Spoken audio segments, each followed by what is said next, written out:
ಕಳೆದ ಆಗಸ್ಟ್ ತಿಂಗಳಿನಲ್ಲಿ ಅತಿ ಹೆಚ್ಚು ಮಳೆಯಾಗಿ ರೈತರ ಬೆಳೆಗಳು ಸಂಪೂರ್ಣ ನಷ್ಟಕ್ಕೀಡಾಗಿವೆ. ಸರ್ಕಾರದ ಇಲಾಖೆಗಳು ಕೇವಲ ನದಿ ದಂಡೆಗೆ ಮಾತ್ರ ಹೆಚ್ಚು ಪರಿಗಣನೆ ಮಾಡುತ್ತಿವೆ. ಆದರೆ ಉಳಿದ ಭಾಗಗಳಲ್ಲಿ ತುಂಬಾ ಬೆಳೆ ನಷ್ಟಕ್ಕೀಡಾಗಿ ಬೆಳೆ ಹಾನಿಯುಂಟಾಗಿವೆ. ಜಿಪಿಎಸ್ ಮಾಡುವವರು ತುಂಬಾ ಬೇಜವಾಬ್ದಾರಿಯ ಕೆಲಸ ಮಾಡುತ್ತಿದ್ದಾರೆ. ಸರಿಯಾದ ರೀತಿಯಲ್ಲಿ ಜಿಪಿಎಸ್ ಮಾಡಬೇಕು. ಸರ್ಕಾರ ತಕ್ಷಣವೇ ಬೆಳೆ ಹಾನಿಯಾದ ಜಿಲ್ಲೆಯ ರೈತರಿಗೆ ಕೆಲವು ಕಡೆ ಭ್ರಷ್ಟಾಚಾರದಲ್ಲಿ ಸೂಕ್ತ ಪರಿಹಾರ ನೀಡಬೇಕು ಮತ್ತು ವಿಮಾ ಕಂಪನಿಗಳು ತೊಡಗಿವೆ. ಇವುಗಳ ವಿರುದ್ಧ ಕಠಿಣ ಕಾನೂನು ಕ್ರಮ ಕೈಗೊಳ್ಳಬೇಕು. ದ್ರಾಕ್ಷಿ ಬೆಳೆ ವಿಮೆ 2024-25ನೇ ಸಾಲಿನಲ್ಲಿ ದ್ರಾಕ್ಷಿ ಬೆಳೆ ವಿಮೆ ತುಂಬಿದಂತಹ ರೈತರಿಗೆ ಇದುವರೆಗೂ ಯಾವುದೇ ಸರ್ಕಾರದಿಂದ ಆಗಲಿ ವಿಮಾ ಕಂಪನಿಯಿಂದಾಗಲಿ ಇದುವರೆಗೂ ಯಾವುದೇ ಪರಿಹಾರ ದೊರಕಿಲ್ಲ. 2024-25ನೇ ಸಾಲಿನಲ್ಲಿ ಹವಾಮಾನ ವೈಪರೀತ್ಯದಿಂದ ದ್ರಾಕ್ಷಿ ಇಳುವರಿಯಲ್ಲಿ ತುಂಬಾ ಕುಂಠಿತವಾಗಿದೆ. ಆದ ಕಾರಣ ತಕ್ಷಣವೇ ಪರಿಹಾರ ದೊರಕಬೇಕು. ಕನಿಷ್ಠ 10,000 ರೈತರು ಮುಂದೆ ಬರ್ತಾರೆ ಅಂತ ಬೇಡಿಕೆಯನ್ನು ತಾವು ಏನಾದರೂ ಪ್ರೆಸ್ ಮೀಟ್ ಮಾಡಿ ಏನಾದರೂ ತಾವು ಹೇಳಿದ್ರೆ ಅಂತ ಸಮಸ್ಯೆಗಳು ಜ್ವಲಂತ ಇದಾವೆ ಸಾಹೇಬ್.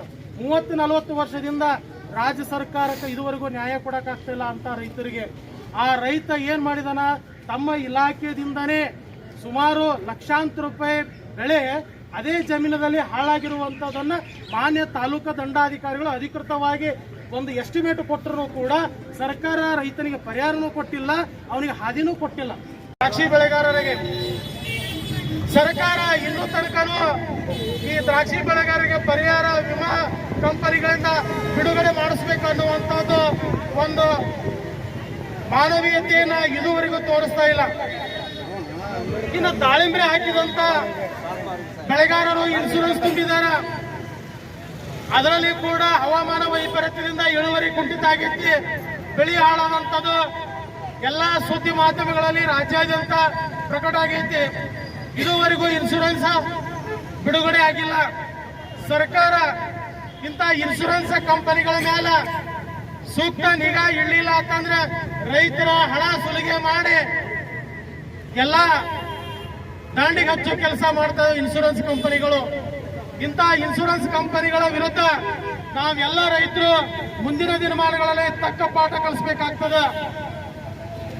ಮತ್ತ ಇಡೀ ನಮ್ಮ ಕರ್ನಾಟಕದಲ್ಲಿ ರೈತರ ಬೆಳೆ ಸಾಲ ಇಲ್ಲದೆ ಇರುವಂತಹ ರೈತ ಯಾರೂ ಉಳ್ಕೊಂಡಿಲ್ಲ.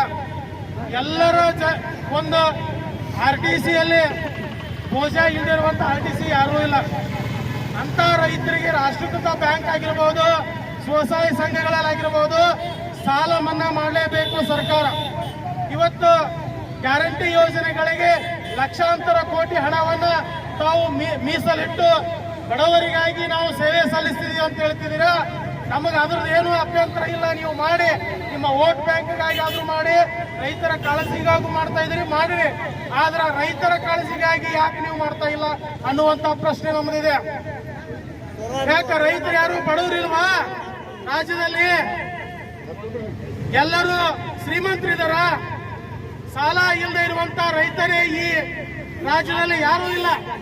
ಅಂತ ಪರಿಸ್ಥಿತಿ ಇರಬೇಕಾದ್ರೆ ಸಾಲ ಮನ್ನಾವನ್ನ ಸರ್ಕಾರ ಕ್ರಮ ಕೈಗೊಳ್ಳಲೇಬೇಕು. ಅದರಿಂದ ನೆಮ್ಮದಿ ಜೀವನ ಕೊಡಿಸಲಿಲ್ಲ ಅಂತಂದ್ರೆ ಇಡೀ ದೇಶ ಹಸುವಿನಿಂದ ನಳಬೇಕಾಗ್ತದೆ. ಮುಂದಿನ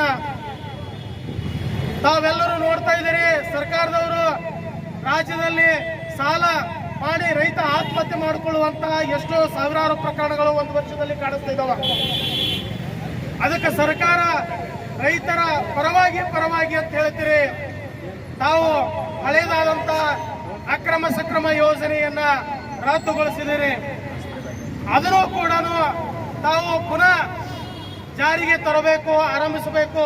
ಯಾಕಂದ್ರೆ 2 ಲಕ್ಷ 3 ಲಕ್ಷ ರೂಪಾಯಿ ಖರ್ಚು ಮಾಡಿ ರೈತರು ಕೃಷಿ ಪಂಪ್ ಸೆಟ್ಗಳಲ್ಲಿ ಟ್ರಾನ್ಸ್ಫಾರ್ಮರ್ ಅಳವಡಿಸ್ಕೋಬೇಕು ಅಂದ್ರೆ 2.5-3 ಲಕ್ಷ ರೂಪಾಯಿ ಖರ್ಚೈತಿ. ಬಡವರು ಎಲ್ಲಿಂದ ಹೋಗ್ಬೇಕು?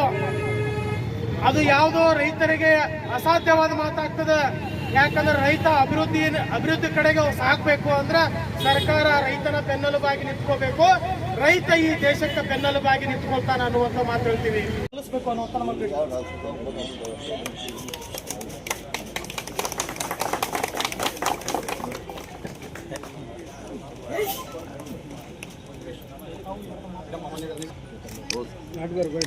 ಯೂರಿಯಾ ಗೊಬ್ಬರ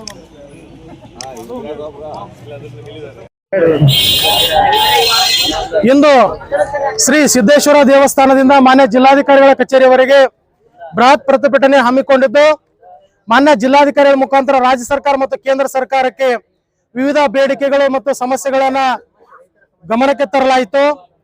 ತಕ್ಷಣವೇ ರಾಜ್ಯ ಸರ್ಕಾರ ಮತ್ತು ಕೇಂದ್ರ ಸರ್ಕಾರ ನಮ್ಮ ಜಿಲ್ಲೆಯಲ್ಲಿ ಏನು ಯೂರಿಯಾ ಗೊಬ್ಬರದ ಕೊರತೆ ಇದೆ ಅದನ್ನ ತಕ್ಷಣವೇ ಜಿಲ್ಲಾಡಳಿತ ಮತ್ತು ಜಂಟಿ ಕೃಷಿ ನಿರ್ದೇಶಕರು ಮುತುವರ್ಜಿ ವಹಿಸಿ ಜಿಲ್ಲೆಯ ಏನು ಬೇಡಿಕೆ ಇದೆ ತಾಲೂಕುವಾರು ಯೂರಿಯಾ ಗೊಬ್ಬರದ ಪೂರೈಕೆ ಆಗಬೇಕು, ಇದನ್ನ ತಕ್ಷಣವೇ ಕ್ರಮ ಕೈಗೊಳ್ಳಬೇಕು. ಇಲ್ಲ ಅಂತಂದ್ರೆ ನಾವು ಜಿಲ್ಲಾಡಳಿತದ ಕಚೇರಿ ಮುಂದ್ಗಡೆ ಮುಂದಿನ ದಿನಮಾನಗಳಲ್ಲಿ ಉಗ್ರವಾದ ಹೋರಾಟವನ್ನು ಹಮ್ಮಿಕೊಳ್ಳಬೇಕಾಗ್ತದೆ.